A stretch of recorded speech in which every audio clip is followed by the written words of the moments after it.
Hey guys, welcome back to the studio. I realize that I have not done one of my happy arting videos lately. I've just been distracted and working on some other things, but I did some shopping this week, and so I wanted to just pop on and share some stuff with you. So I have two hauls to show you. First one is from Blick. Um, I ran there this week. And by the way, when you go to Blick, always get your stuff in paper bags because these are so great to jelly print on. I always have them. I try to not get plastic bags anyway, but the fact that they have paper bags, I don't use one of my reusable bags there because I want the paper bags to jelly print on. So that'll be going down this week. So first thing, when you walk into my Blick, there is an entire section of notebooks, which I can't resist because I'm pretty sure I just need to buy a new color notebook and then every problem will be solved. So I bought a few new notebooks. This is Fabriano, and I like their dotted pattern. It's kind of hard to see. It's a very light gray dot. I prefer not having lines. It's just a thing. I think it's because sometimes I like to sketch in these. So if I'm sketching out something square or whatever, the dots give me a much better idea of what I'm sketching versus a line. So I think that's why I always prefer a dot. I do like these little notebooks. It's just kind of a thick cardstock cover with a little bit of texture. But I like how they open. See how they have this extra? So it's not bound to the spine in here. So it's easy to kind of flip that back. And it acts more like a tablet then. So you don't have this cover in your way all the time. And I did not have an orange one. So I had to get one of these. I also like them because, I mean, their list price is $6.50.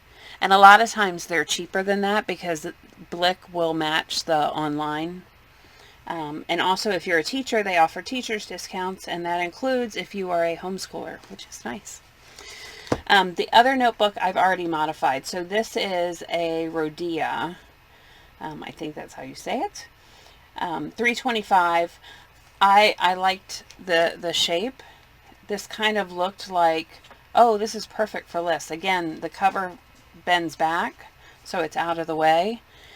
And I specifically got this one because, ironically, as someone who works with a lot of paper, I very rarely have a piece of paper to take down a note if I'm on the phone or something like that.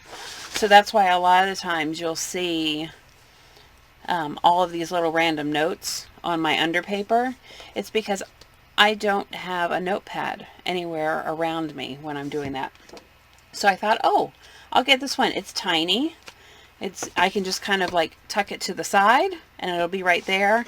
And then when I was in St. Petersburg earlier this week, I went to Florida Art and Craft and I saw some more stickers, so I grabbed one of these. So she's already popped on. There's a label across the front, very similar to that. But I just popped her over that. So that's my little notebook that'll sit there to the side. So then next from Blick, I am doing a class this weekend with Tiffany from Southern Gal Designs as part of the Bookmaker Collective. And she is teaching us, I believe it's called Through the Looking Glass. It's a transparent journal using acetate, and so you get to see through the book. And so I wanted to get some other papers because, you know, I don't have enough paper. But so I went, they have a section that has really large sheets of paper, but I didn't really want to make that investment, and I wanted a couple of different designs. So I went back to the little corner. They have just like one rack of 12 by 12 paper. So I was able to find a few. Of course, this kind of tealish mulberry paper I kind of had to have because I just love all the textures. And then anything with print, I don't care what language it's in. I don't know if it's upside down or not. Yeah, I don't know. But I just love print, and I thought this would be really cool. And this is kind of on like a rice paper, so it's a tiny, tiny bit transparent. If I put something black behind it, I think you would be able to see it. And then here's another one with some texture and these gold marks. I don't know if I'm in love with the super shiny gold, but when I flip it over and the gold is on the back, I do like that. So I might be using that side. And then these two I love. This feels like a cotton paper, a cotton blend paper. So you have all those little cells popping through. And then this one has these abstract rectangles, which I think are really cool looking. Again, super transparent, so if I were to, you know, pop a photo or something behind them, I think it'll be really cool as I work through the book. So I have those. And then here's an item I didn't know I needed. Here's an item I didn't know existed. So they sell clayboard, which is an alternative for stretched canvas or board that you would paint on, which I've used before, and they're fine. I've used them a lot for when I do encaustic, because I feel like they kind of hold up, but you can use them for alcohol inks. You can use them, I mean, you can use them like a canvas, but they do have a few extra options. But I've never seen them this size. They're 1 inch by 2 inch. So they're about the size of a domino. And one of the books that I really enjoy making are the little domino books. But the problem is the dominoes I have, especially the vintage ones, they're super, super thick. So your book ends up being really, really thick, even if it doesn't have a lot of pages in it. Whereas I thought, oh, this is the same idea as a domino. But, so I'm going to use these as front and back covers and then bind my book in the center. And I got a pack of them. There are 16 in here. And I think they were about $8. So I can make 8 books for $8. And that's pretty good. So you may be seeing those in future videos. Then I picked up another metal palette. Or palette knife. I've been using this shape, but in a plastic, and it's been annoying me because it's too bendy. So I wanted to get the same shape in a metal, because the other metal ones I have are pointed, and sometimes I really just want to scrape at the bottom of a jar or something, so I wanted this shape, so that's why I needed it. And then 3 Stabilo pencils. They're all Stabilo All pencils, meaning that they're water reactive. The black one, which is the 8046, that is the one I use most of the time. That's the one that's super, super water reactive. It gives you a really nice shadow because it becomes a really cool gray color. So you see that I use this one a lot in videos. And then the red one, now the lead on this one is still gray, but I just call it the red one because the pencil itself is red. This is the 8008. This one is a little harder on the scale, so it looks more like a number 2 pencil when you draw with it. So if I were to... So it's a little harder of a lead, but it is still water reactive, just not as much as the softer one. So this is the black one. And you can see it makes a darker line because the lead inside is softer. And then I had never seen the blue one before. I have a red, I have yellow, I have green, but I hadn't seen the blue. And there was only one left, so of course I had to have it. So this is the 8041. And it's blue and the lead is blue. And this one feels much more like the black. So it's a softer lead. It'll probably dissolve better with the water. I'll just grab my bottle. You can see how quickly that the blue and the black,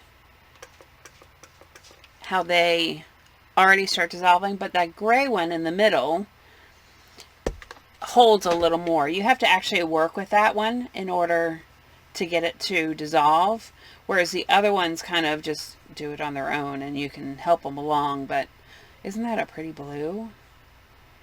I don't know what I need it for, but it's blue. I like it. So these pencils will just hang out. I have a little pencil jar here, and they will just hang out in there. Related to the pencils, I grabbed another Click eraser. So these just have the little erasers. I've been doing a lot more sketching, and so I tend to go through these because I don't always use the, well, a lot of my pencils don't have erasers. And then I tend to go through them pretty quickly. So even like my black wing pencils, I have to replace the eraser, and I haven't always done that. So I'm just cleaning that. Oh, look at that. Oh, I'm going to add this to my paper towel pile. I'm just cleaning up so that I don't get everything else wet as I bring it over. So, but oh, you might see that somewhere. Let's throw that on the pile. Alright, so now on to paint. Blick has their own matte acrylic line, which I've been using since they first came out with it. But one thing I'll say is that I never really liked the bottles. They were a really hard plastic, and they were really hard to get the paint out of. I mean, some of them I honestly needed 2 hands to squeeze out the paint. And I'm not a weakling. So I grabbed this one and I was like, oh, look, it's like a normal squeezy bottle. I mean, it's like super soft. It's easy to squeeze. So I grabbed 2 colors, which I wouldn't normally use. So this is Orange Light and Blue Violet Medium. I actually like how they kind of play with each other. But I got home and I squeezed this one and I'm like, oh, that's the old plastic. So I'm really hoping that this is the new, what they're going to. So I'm going to have to fight with this one, especially with my wonky thumbs. If you've seen any of my posts, you know that my thumbs have gone wonky. So golden.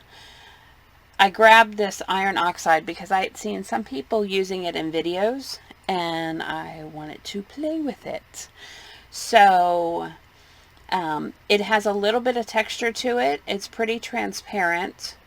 If you don't know all these golden paints, you'll see this little swatch that's here on the front, and you see the black lines through it. So the black lines are printed on the label, but then the color that's over top of it is an actual stripe of paint. So Golden hires people to paint their labels. So you can get an idea of what the paint feels like. You can see the transparency. That's one stroke across. So you can see the transparency and you can see the true color. Because, you know, a lot of times, I mean, if I looked at that, I wouldn't necessarily know how transparent it was. So that's one thing I love about golden paints. So I also got these 2 goldens. This is their new line, the So Flat, which is their matte acrylic. I got this Naphthol. I can never pronounce these. Nap Pink. That's what I'm going to call it. Because I don't have this color in my fluids or my heavy body. So I thought, oh, okay, I'll play with that one. Thought that would be a cool color.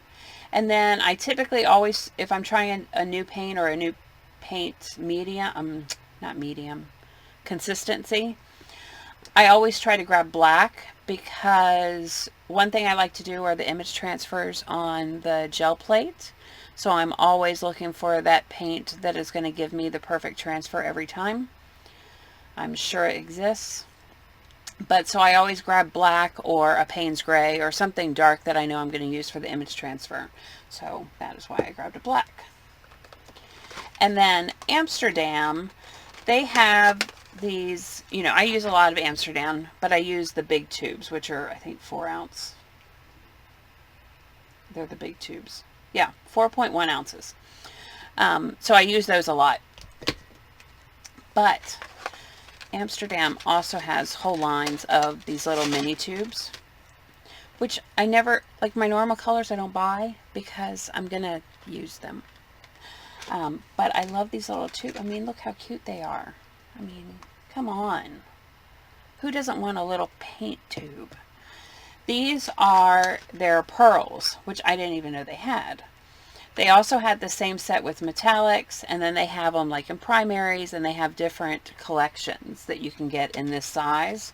So if you just want to try out the Amsterdams. But I did not have any of their pearl. So I went ahead and bought this set because, again, you can probably guess I'm going to try it on the gel plates. A lot of times when I'm finishing my gel prints, I like to add a final layer with a touch of metallic. So I thought the pearl would be another great way to add that little bit of shimmer on the top of my prints. So you will be seeing that. And then, well, I think this is the last thing from Blick. When I was in the printing aisle, I was looking at these, and these are screen printing inks from Speedball. They're water soluble. They had some that were for fabric too. And I was looking at them, and there were some cool colors, but the smallest size they had was this 8 ounce. And a lot of them were like almost 20 bucks. And I was like, I don't know if that's going to work on the gel plate. So I don't know if I want to spend 20 bucks. But when I was in the clearance section, oh, look what I found. $4.97. Yeah, I'll take that. Not necessarily the color I would have picked, but I'm willing to try it out and see what it does. So that was my clearance find of the day. So I believe that is it for my Blick shopping, which was ultra fun, of course. I mean, come on, it's Blick. So I'm just going to slide over. I also, on Thursday, yes, went to my friend Cheryl's shop, which is here in Lakeland, called Frame and Shop. It's on Orleans Avenue. So if you are in town, you need to stop by her shop because she has the cutest stuff. Now, number one, Cheryl is an excellent framer. I'm actually going to be doing a partnership with her, so you guys will be able to get some coupon codes if you want her to do framing of your art or anything that you buy from me. She just has a really good eye for mats and frames and how to do unusual works. I mean, you can imagine I've taken her some really crazy stuff with dimension and all, and she always comes up with great ideas. So I always recommend her for framing, but in her shop she also has some vintage finds. So I went ahead and went through, and I may or may not have bought many of her display items because they didn't have prices on them. And so I asked her if I was buying her displays, and she said yes. And I said, well, you can tell me no if you want. But she said that she wanted to make room for other stuff. So the first thing I saw was, you know how I am about little boxes. So I saw this little box, and I was in love already just with the box. But then I opened it, and look, it's full of old recipes. A lot of them handwritten, which you know I love. So this one, chicken ratatouille, and it's, you know, this is like what your grandmother would do. Like, this was an envelope she had laying around, and she wrote out her recipe on it, and then folded it up and let it get nice and old and crunchy, and, you know, nothing is on the same. Here's some that she, you know, cut out. After my last experience with an old cookbook, if you go back and you look at some of the Franken paper I made, there were some very odd recipes using possum and hearts of many animals. So I can only imagine what I might find in here, because this looks to be about the same age. But look at all these cards with her recipes. Oh, a taco pizza.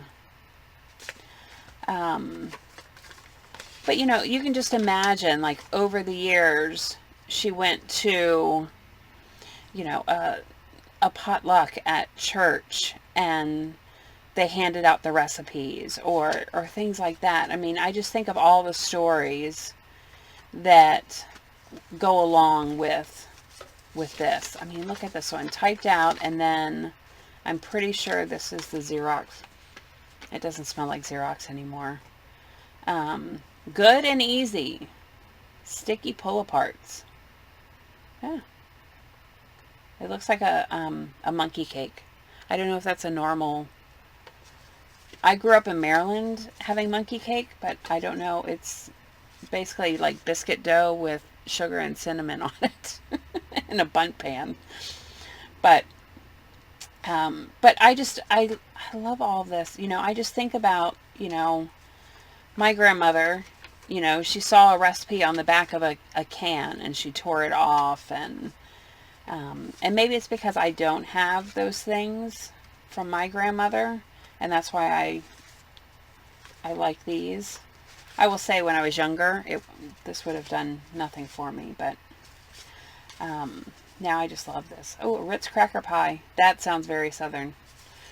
Pie crust. Yeah, so anyway, I could get lost in the recipes and the handwriting and just thinking about who she cooked for and all that stuff. So these will definitely get scanned in, so that, number one, so here's the reason I scan in a lot of things to my computer when I buy them. Number one, I don't always want to use the original, because I do want to use them multiple times, or I want to share them with people. Also, when I scan them in, I can decide what kind of paper I want to print them out on. So you can imagine, like, those index cards, it's a little harder to collage with those because they're a thicker paper, but I can print them off on like a really cheap copy paper, and then they're super easy to collage. I can even print them on tissue paper if I wanted. So that's why I scan in a lot of things, is just because then I have a choice of what paper it ends up on. I mean, I can even print them out on top of, not necessarily recipes, but other things that I print out, I've printed out on top of book pages. So like an old black and white photo, printed on top of a book page through my laser printer, and it's something completely different. So here's one thing that I'm pretty sure was her display, but it's a typing manual from, I think, the 60s. Oh, well, the copyright is 1937, but I don't know what year, because it says second edition. But you go through, and it's all of the exercises that they would have probably had to do in a typing class. And it even has the woman's name. So this was used by Beverly George in 1940 and 41 in the state of Louisiana. So I just thought it was really cool. A lot of this I'll probably scan in because I'll want to use it again. I mean, look, there's like a little livestock ledger. So a lot of this will get scanned in, and so that I can use. I bought several magazines from her, but this is the American Artist. It's from 1977, so not super old, but when I was flipping through, I'll show you what stopped me. I mean, I do like all these little cartoons, but look at the bird illustrations. I just love those. So I'll definitely be scanning those in, so that I can, because I like that one, and I like that one, and I like that one, and so that's the other reason that I scan in a lot of things, is because I find it in a book, and I like something that's on both sides. So I'll be scanning some of that in, and then she had an atlas sitting around. which some of you have seen. I have a giant atlas that is like a, I think it was a reference one from a library, just because, number one, it's super thick, and it has like this thick coated paper, like it was meant to be handled over and over and over again. So I have that one that I've turned into an art journal. And it's working out really great because the pages are so thick, I don't even have to glue multiple pages together. But I wanted this one because, well, number one, look at that. That'll be somewhere. But when I flip through, I like these maps. I mean, first of all, there's the topographical maps, which I don't always find. But then the colors of this map I really like. A lot of the times, the maps that I'm finding, the atlases that I'm finding, they color each country a different color. And I'm sure that makes it much easier to find France. But I don't always want all those colors. Blues, greens, yellows, yeah, those are my heart colors right there. So these will be great collage fodder, collage bits and bobs, that's what I call it. But on Instagram now everyone calls it collage fodder, so now I've started calling it that. I also call it paper crap, but some people are offended by me calling their collage bits paper crap. My collage bits are paper crap. But I love these colors. So I needed this one. Plus it was a great price. And then one last thing I have down here, which again, I'm repeating myself, but will be scanned in. Look at this old photo. It's mounted. And I mean, it's definitely old. I have no idea what that was. If, you know, maybe I'm going to assume that that's a bullet hole just because it makes the story much better. But I mean, look at these guys and look at this architecture and the background and the floor. And here's one thing I noticed. Apparently mustaches and beards were extremely popular the year this photo was taken, because there are 3 guys without mustaches or beards, and they all had to sit together. Everybody else has, you know, all the facial hair.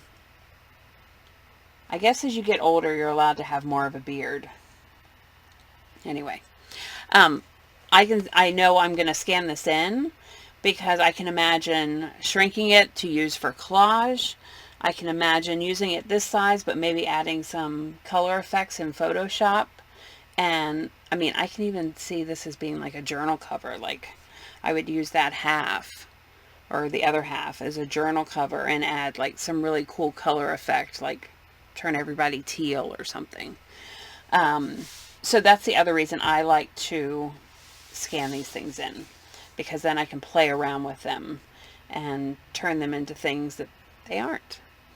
And then I still like keeping the original because, as I've said before, I have an old house. My house was built in 1925. So I have a lot of antique vintage stuff sitting around. So something like this, like I would prop up on my mantle.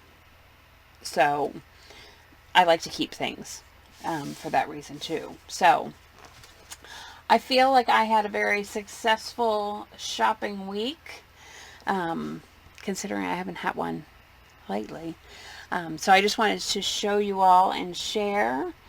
Now I have some more stuff out on my desk that I can play with, so I'm going to tell myself to leave my camera set up and my microphone set up so that as I'm playing, I just record for you guys.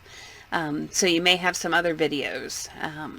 So I hope you all have a great day. You get something creative done today. And I want you all to be happy and healthy. And I'll get to see you soon. So happy arting and have a great day. Bye.